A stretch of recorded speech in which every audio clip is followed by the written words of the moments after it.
जय गुरु जी। संगत जी गुरु जी की डिवाइन कॉल सत्संग प्लेटफॉर्म में आप सभी गुरु परिवार का हार्दिक स्वागत है। अगर कोई भी संगत अपना सत्संग हम लोगों के साथ साझा करना चाहती है तो वो साफ राइटिंग में अपना सत्संग लिखकर हमारी जीमेल आईडी पर सेंड कर सकती है। आपके द्वारा सुनाए गए सत्संग से जो गुरु जी की नई जुड़ने वाली संगत है उन्हें गुरु जी के कल्याण महिमा अनुभव के बारे में ज़्यादा से ज़्यादा पता चलेगा। गुरु जी के चरणों में मेरा कोटि कोटि प्रणाम। जय गुरु जी। साथ संगत जी, आज का जो सत्संग मैं आप लोगों के साथ शेयर कर रही हूँ वो एक भक्त आंटी का है और मैं उन्हीं के शब्दों में आपसे सत्संग शेयर करूंगी। अपने गुरु की महानता का वर्णन करने की मुझ में सामर्थ्य नहीं है, क्योंकि मात्र शब्द उनकी दिव्यता के लिए बहुत कम है। संगत जी, उनकी आज्ञा से आदर और प्रेम से भरे हुए कुछ शब्दों में उन्होंने अपनी कृपा से हमें कैसे धन्य करा है, ये अनुभव मैं आज आप सभी के साथ बांट रही हूँ। शुक्राना गुरु जी का। संगत जी, जीवन के अस्तित्व का मार्ग मोक्ष प्राप्ति की कामना के समान है। जो अपने जीवन की बाग डोर अपने गुरु को समर्पित कर देते हैं उनके लिए यह सरल हो जाता है। वास्तव में हम मार्गदर्शन ना होकर केवल उनकी संगत है। मेरा जन्म एक जट सिख परिवार में हुआ था। मेरे परिवार में आनंद, सुख, समृद्धि, शिक्षा और अनुशासन किसी का अभाव नहीं था। अपने बचपन से मैं अपने दादा से बहुत प्रभावित रही हूँ, जो सदा धर्म और ईश्वर में विश्वास रखते थे। संगत जी, धीरे धीरे एक गुरु की महिमा प्राप्त करने का विचार मेरे मन में बस गया। मेरा विवाह भी एक जट सिख परिवार में हुआ। मेरे पति 3 कन्याओं के बाद परिवार में आए थे।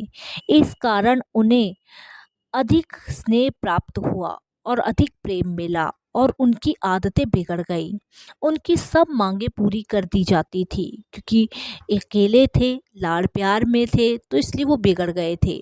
संगत जी, मदपान, शराब, जुआ उनकी सबसे बड़ी समस्या थी, जिसके कारण वह परिवार की अपेक्षा करते थे और स्वयं को उत्तरदायित्व उठने को तैयार ही नहीं थे। उन्हें इतनी गलत संगतों की उनकी आदत हो गई थी। हर लड़की का सपना यही होता है कि उसे सुखी दाम्पत्य जीवन हो प्राप्त हो, और मैं कोई संगत जी अपवाद नहीं थी। मैं कोई भी ऐसी कामना जो मैं सोच कर आई थी वो मुझे नहीं मिली थी। मैं परेशान थी, समझ ही नहीं आता था कि क्या करूं क्या नहीं करूं। जब परिवार को पालने वाला ही नशे में डूबा रहे, किसी के वश में नहीं हो, तो संगत जी, रोज की छोटी मोटी समस्याएं से डरना क्या था और किसी से क्या उम्मीद लगा सकती थी। कंधों पर परिवार का बोझ, मेरी दुखी अवस्था ने शीघ्र ही मेरा जीवन संगत जी नरक बना दिया था, पूरी तरीके से नरक बना दिया था। मुझे समझ नहीं आता था कि मैं क्या करूं क्या नहीं करूं, क्योंकि पूरे दिन रात मेरे अंकल नशे में धुत रहते थे। जो भी कुछ होता था वो सब जुए में हार जाते थे। संगत जी, ऐसे हालातों से मैंने समझौता किया और मेरी ज़िंदगी नरक बनती गई। उन्हीं दिनों मेरे दादा जी मेरे घर आए। मेरे अंदर ठहरा हुआ दुखों का बांध मानो टूट गया और उन्हें विश्वास हो गया कि मेरी सहायता होनी चाहिए, क्योंकि संगत जी, जब बांध टूट जाता है ना, तब आदमी की अंदर जो सैलाब होता है ना वो बाहर बह जाता है। वही मेरे आंखों से बह गया और संगत जी, मेरे दादा को लगा कि मेरी मदद करनी चाहिए। मैंने भीगी पलकों से उन्हें बताया कि मुझे पूर्ण गुरु की आवश्यकता है। हम अपने नश्वर शरीर और मन के लगातार प्रयत्नों से भी गुरु के पास नहीं पहुंच सकते, जब तक हम उनके निर्देशित मार्ग पर चलने को तैयार नहीं हो। ऐसी अवस्था आने पर गुरु स्वयं हमें अपने समीप बुलाने का सहज मार्ग निकाल देते हैं। संगत जी, मैंने अपने दादा को ये कहा। थोड़े समय के बाद मेरी माँ मुझे गुरुजी के पास लेके गई, क्योंकि मेरे दादाजी ने मेरी सारी आप बीती बात बताई। तो संगत जी, थोड़े समय के बाद ही मेरी माँ मुझे गुरुजी के पास लेके गई। गुरुजी के यहाँ पहुँचते ही मुझे गुलाबों की खुशबू आई। संगत जी, उन्हें देखकर मेरी आंखों में पानी भर गया। अगले कुछ घंटों जब तक मैं वहां पर बैठी रही, मेरी आंखों से निरंतर आंसू बहते जा रहे थे। संगत जी, उससे पहले दर्शन के बाद जब भी मेरी गुरुजी से भेंट होती थी, मैं अपनी भावनाओं पर नियंत्रण नहीं रख पाती थी। हर दर्शन के समय मुझे शांति की प्राप्ति होती थी, पर क्यों, यह मेरी तुच्छ बुद्धि की समझ में कभी नहीं आया। क्योंकि संगत जी नादान है, बेवकूफ है और इस चीज को समझ ही नहीं पाते। मेरी आंसू मेरी आत्मा को स्वच्छ कर रहे थे। इस बीच मेरे पति ने और अधिक शराब पीनी शुरू कर दी थी, अधिक जुआ खेलना शुरू कर दिया था। संगत जी, इतनी गंदगी फैलानी शुरू कर दी थी मेरे अंकल ने कि मैं आपको बता नहीं सकती। और संगत जी, वह अपने उत्तरदायित्व को बिल्कुल भूल कर पैसे जल की भांति बहाने लगे। सब कुछ अपना कर्तव्य भूल कर संगत जी ऐसे पैसों में, जुओं में, शराबों में, गंदी आदतों में, गंदे कामों में अपना पैसा लगाने लगे। मैंने उनको गुरुजी के बारे में बताकर उनके पास चलने को कहा, पर उन्होंने मेरा संगत जी दुस्साहस शब्द करते हुए, परिहास करते हुए कहा कि ऐसे गुरु तो सैकड़ों मिल जाते हैं। और मुझे संगत जी बहुत कठिन शब्द मुझे बोले जो मैं बयां नहीं कर सकती। साथ ही मेरा गुरु जी के दर्शन करने का भी संगत जी उन्होंने मतभेद किया। संगत जी, नवंबर 1999 के आसपास उनका संयुक्त राष्ट्र की ओर से लेबनान परिवर्तन स्थानवर हो गया, यानी कि जगह चेंज करनी पड़ी। वहां पर उनकी नशे की आदत और बढ़ गई, गंभीर हो गई, और उसी समय उनको संगत जी यकृत सूत रोग से पीड़ित घोषित किया गया। मेरे ऊपर तो दुखों का पहाड़ टूट पड़ा। संगत जी, डॉक्टरों के अनुसार उनके यकृत ने काम करना बंद कर दिया था और बता दिया कि अगले 2 वर्षों में उन्हें नए यकृत की आवश्यकता पड़ेगी। इतने कम समय में किसी दाता को ढूंढना असंभव था। ऐसा दानी मिलने पर भी उनका संगत जी जितना आभार प्रकट मैं कर सकती हूँ वो नहीं कर पाई। और संगत जी, ऑपरेशन डॉक्टर के अनुसार जो उसमें मैंने टेस्ट करवाए, उसमें ये लिखा था कि ऑपरेशन सफल भी हो सकता है और सफल नहीं भी हो सकता है। संगत जी, डॉक्टरों ने उन्हें कह दिया था कि अगर तुमने शराब की एक बूंद भी पी तो वो तुम्हारी जिंदगी के लिए बहुत नुकसानदायक होगी, इससे तुम्हारी मृत्यु भी हो सकती है। लेकिन मेरे अंकल इस चीज को मानने को तैयार ही नहीं थे। इस बीच मेरे अभिभावक गुरुजी के पास जाकर उनके स्वास्थ्य लाभ की कामना करते रहे। संगत जी, हॉस्पिटल से छुट्टी मिलने पर हम दिल्ली वापस आ गए। मेरे आग्रह करने पर वह गुरुजी के पास आए, पर एक कोने में बैठकर यही शिकायत करते रहे कि कितनी थकान है। संगत जी, और मैंने ही आने की जिद करी थी। उस दिन जब मैं गुरुजी के पास पहुंची तो मैं आवेश में कुछ बोल ही नहीं पाई। मेरी माँ और मैंने गुरुजी से उनको बचाने की विनती करी। गुरुजी ने उत्तर दिया कि वह तो नास्तिक है, वह उसकी सहायता कैसे कर सकते हैं। क्योंकि संगत जी, वास्तव में मेरे अंकल नास्तिक थे। जब मेरी माँ ने उनसे बहुत विनती करी अपने अंकल से, उसके बाद कहीं जाके संगत जी वो तैयार हुए गुरुजी के पास जाने के लिए, और वहाँ पे जाके एक कोने में बैठे रहे। संगत जी, बहुत विनती करने के बाद गुरुजी ने यही जवाब दिया कि नास्तिक है, ये कैसे इसको मैं सही करूँगा। उसके बाद मैं गुरुजी के पास अकेली ही जाती रही, क्योंकि मेरे पति, संगत जी, मैं आपको बता नहीं सकती कि किन कठिनाइयों से मेरा जीवन गुजरा है, किन कठिनाइयों से बीत के मुझे वो परमात्मा का सुख मिला है। संगत जी साथ आने को तैयार ही नहीं थे। एक रात गुरुजी के यहाँ से वापस आने पर मैं गहरी नींद में सो रही थी। संगत जी, जब अचानक जोर से मेरे कमरे में वायु का झोंका आया। भय के कारण मैं बिस्तर से उठकर बैठ गई और आंखें बंद कर प्रार्थना करने लगी। मुझे अंधेरे को चीरते हुए एक प्रकाश की रोशनी नजर आई जो मेरे मस्तक तक आकर रुक गई। संगत जी, उस प्रकाश के मध्य में गुरुजी की आकृति थी। उन्होंने कहा कि वह सब मेरे पति को ठीक कर देंगे।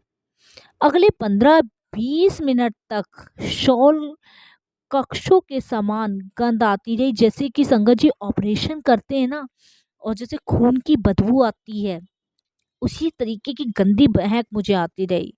उसके बाद जब सब साफ हो गया तो गुरुजी ने कहा कि उन्होंने मेरे पति को स्वस्थ कर दिया है। उसके बाद मैं सो गई। संगत जी, उस दिन को बीते हुए 6 वर्ष बीत गए हैं, परंतु मेरे पति ने अपने नशे की आदत बनाए रखी है। मेरे परिवार वाले और मैं अचंभित हैं कि डॉक्टरों के कथन के विपरीत उनका स्वास्थ्य बना हुआ है और गुरुजी कैसे उनकी दिन रात देखभाल कर रहे हैं। मेरे पति भी गुरुजी द्वारा दिए गए जीवन दान के लिए उनके आभारी हैं।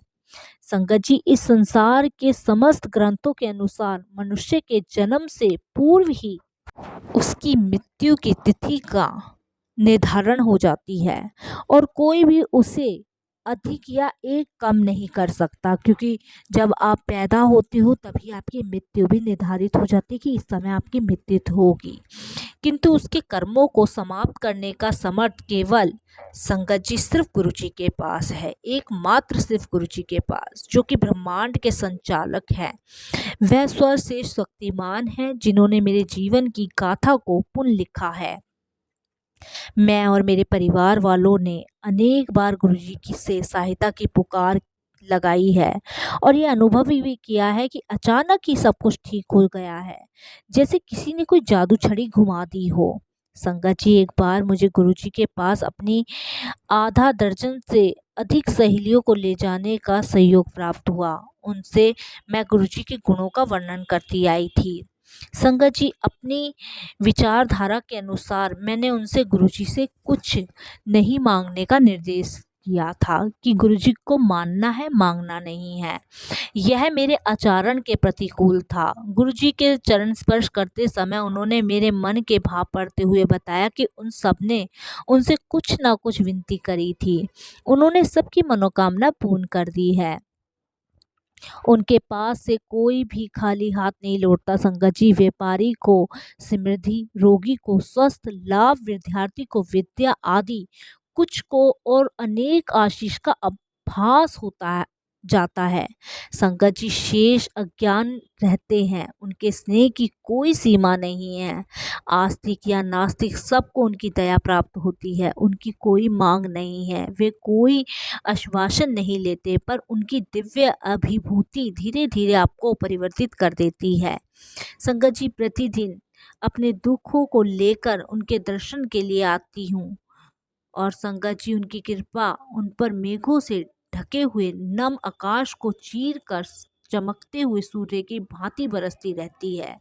संगत जी, आज भी जीवन में कोई भी दुख, कैसी भी दुख तकलीफ हो, सब गुरुजी महाराज उसका समाधान करते हैं।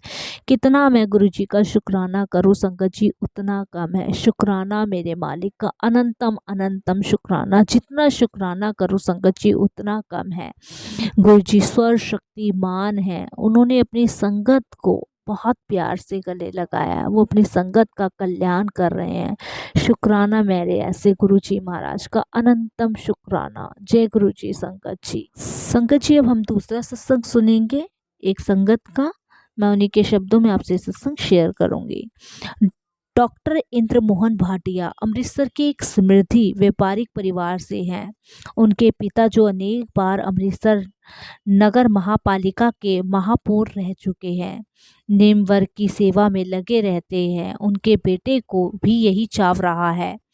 इसी पैतृक परंपरा के कारण उन्होंने हॉस्पिटल बनाने का निर्णय लिया। राजकीय चिकित्सा महाविद्यालय अमृतसर से 1962 में MBAS की परीक्षा पास करने के 4 वर्ष उपरांत 30 वर्ष की आयु में उन्होंने अखिल भारतीय आयुर्विज्ञान संस्था से शॉल हॉस्पिटल का पाठ्यक्रम पूर्ण किया। संगत जी, कितनी बड़ी बात है। उनकी विशेषता दृष्टि संबंधी अभिघातक रोगी में थी और अब वह इस विभाग के अध्यक्ष के पद पे कार्य करता है।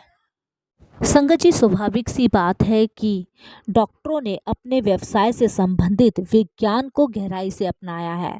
आधुनिक युग के इस ज्ञान की पदवी में उनकी अटूट आस्था रही है। 2002 में कुछ ऐसी घटना हुई जिसने उनके समस्त ज्ञान को पूरी तरह से झिंझोर दिया था, क्योंकि जाहिर सी बात है संकट जी, जो डॉक्टर्स वगैरह हैं उन्हें विज्ञान पे ज़्यादा भरोसा है, भगवान पे वो कम रखते हैं। वह अपनी पुत्र वधू के साथ गुरुजी के दर्शन के लिए आए। उन्हीं के शब्दों में, उस अवसर के अनुभव हम पूरी तरह से अपरिचित थे। सबको चाय प्रसाद बांटी गई। मैंने उसे ग्रहण कर लिया, किंतु मेरी बहू ने उसे अस्वीकार कर दिया। गुरुजी ने यह देखकर उसे कहा कि यह चाय नहीं है, उसकी दवाई है। उसे पुत्र प्राप्ति होगी, जिसके कारण वह उसके पास आई थी। मेरी बहू के विवाह को संगत जी 4 वर्ष हो गए थे और मैंने सारी जगह, हॉस्पिटल में सब जगह दिखा दिया था, लेकिन वो गर्भवती नहीं हो पाई थी, क्योंकि उसका गर्भवती होना असंभव था और बहुत अत्यंत कठिन था। इससे वह अति व्याकुल और परेशान रहती थी। हम अचंभित रह गए, क्योंकि इसके बारे में तो मैंने ना तो किसी संगत को बताया और ना ही किसी और से बात करी, तो गुरुजी को ये ज्ञान कैसे हुआ? संगत जी, हम, मैं और मेरी बहू दोनों अचंभित थे। 1 महीने के बाद वह गर्भवती हुई और उसने एक प्यारे से बेटे को जन्म दिया। मेरे समस्त डॉक्टर मित्र, जिनको उनकी समस्या का पता था, वह आश्चर्यचकित रह गए कि ये हुआ तो हुआ कैसे, क्योंकि वो कभी माँ नहीं बन सकती थी और माँ बन भी जाती तो बहुत कठिनाइयों का सामना करना पड़ता। संगत जी, डॉक्टर की विज्ञान के समस्त नियमों पे बनी हुई आस्था डगमगा गई, क्योंकि उन्हें विज्ञान पे ज़्यादा भरोसा था। लेकिन वे कहते हैं कि गुरुजी के इस चमत्कार को वह समझ पाने या उनका विश्वास करने में असमर्थ थे। अभी वे इसकी वैज्ञानिक विवेचना में ही लगे थे, जब गुरुजी की एक और कृपा हुई। उनकी बहू की 70 वर्षीय दादी, जो मधुमेह, शुगर से पीड़ित थीं, पीठ दर्द से भी वो पीड़ित हो गई और उनकी टांगों के निचले भाग में बहुत बड़े घाव होने लगे। वह सरलता से चल फिर नहीं पा रही थी। उनकी इस स्थिति के लिए संकट जी सारे हॉस्पिटलों में टेस्ट करवाए गए और पूर्ण लकवे से बचाने के लिए उनका ऑपरेशन करवाने की डॉक्टरों ने सलाह भी दी। जब मैं उन्हें गुरुजी के पास लाया तो उनके ऑपरेशन की तिथि संगत जी निश्चिंत हो चुकी थी, तय हो चुकी थी कि उनको आने वाले समय में उनका इस तारीख को ऑपरेशन है। वे अपने शब्दों में मैं वर्णन करता हूँ। चलते हुए मैंने गुरुजी से उनके ऑपरेशन की सफलता के लिए विनती करी। उन्होंने मुझे देखते हुए पूछा कि कैसा ऑपरेशन? उन्होंने प्रसाद, मतलब सचखंड का प्रसाद दिया और संगत जी उन्होंने वो ग्रहण करा और वो बिल्कुल स्वस्थ हो गई। उन्हें ऑपरेशन कराने की ज़रूरत ही नहीं पड़ी। संगत जी देखिए, ये है गुरुजी महाराज। और संगत जी अगले हफ्ते की ही तारीख थी, लेकिन कोई ऑपरेशन हुआ ही नहीं। संगत जी, डॉक्टर भाटिया कहते हैं कि आने वाले वर्षों में उन्होंने अनेक मरण सन रोगी स्वस्थ होते हुए देखे हैं, जो मरते हुए रोगियों को भी ठीक करा है गुरुजी ने। गुरु कृपा से विकट हृदय और अन्य असाध्य रोग ठीक हुए हैं। गुरुजी को बताए बिना भी चमत्कार हुए हैं। डॉक्टर भाटिया का विश्वास है कि गुरुजी की कृपा का पात्र बनने के लिए पूर्ण आस्था, धैर्य और संगत जी पूर्ण समर्पण करना पड़ता है। ये बहुत ज़रूरी है। उनके वास्तविक का पूर्ण परिवर्तन गुरुजी को उनको सबसे बड़ा उपहार रहा है। मेरे जीवन में अब पूर्ण शांति है। संगत जी, डॉक्टर भाटिया कहते हैं उन्होंने मुझे ईश्वर के अस्तित्व में पूर्ण विश्वास और शरण दी है। मैं जितना गुरुजी का शुक्राना करूं संगत जी उतना कम है। लख लख शुक्राना। संगत जी, जिंदगी की जो आज खुशनसीबी है वो गुरुजी महाराज की कृपा से है। मैं गुरुजी की चरणों में एक वंदना करना चाहता हूँ। कितना आनंद है गुरुजी की चरण धूलि में। गुरु करुणा तुम और मुझ पर बनी रहे। उनकी कृपा बरसों हम नासमझों पर बनी रहे। उनकी ऊर्जा से प्रभावित हो हम उनके चरणों में सदैव बसे रहें। शुक्राना गुरुजी का, अनंतम अनंतम अनंतम शुक्राना। लख लख बार शुक्राना, अपनी संगत बनाने का शुक्राना, अपने शरण में लगाने का शुक्राना। शुक्राना शुक्राना शुक्राना मेरे गुरुजी, अपना बनाने का शुक्राना। अनंतम अनंतम शुक्राना गुरुजी, सर्वदा भला करे, पूरे विश्व का कल्याण करे, सत्संग बख्शने का शुक्राना, सत्संग कराने का शुक्राना। अनंतम अनंतम शुक्राना संगत जी। जय गुरु जी। शुक्राना मेरे गुरु जी महाराज।